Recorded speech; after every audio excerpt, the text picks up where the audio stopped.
I'll now recognize myself for my round of questions. I just want to thank the ranking member as well as Chair Peters for this hearing. I want to thank the witnesses today, not only for being here, but for your service to our country.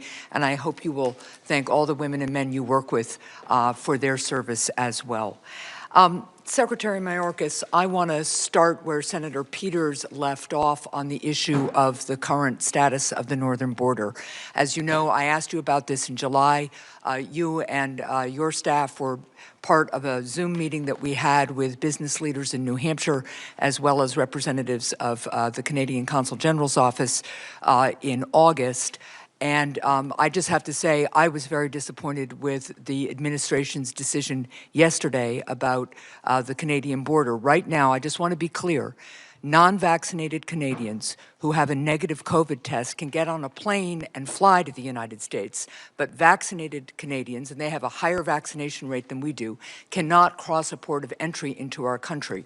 One of the things that came up in August in our meeting was the department's obligation to assess the economic impact of border closures on the domestic economy. For states like mine, where tourism is the second largest sector, I want to understand whether you have provided that analysis to the White House. You said in our meeting that ultimately this is a White House task force decision, because I do not understand the public health rationale here at all for closing the northern border to vehicular traffic when it is essentially open to air traffic.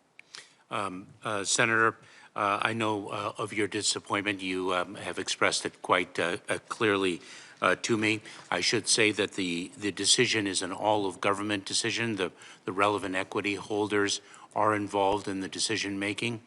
We are very mindful of the economic impact.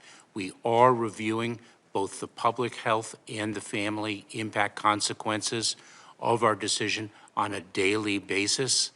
And we are proceeding iteratively in light of, quite frankly, the arc of the Delta. And I understand that, and I'm going to turn to some other questions now, but this is the same response we have gotten for weeks and months without anybody explaining to us the public health rationale for a decision that is keeping Canadians and Americans from seeing each other, businesses from doing their business with each other, tourists from coming to states like mine.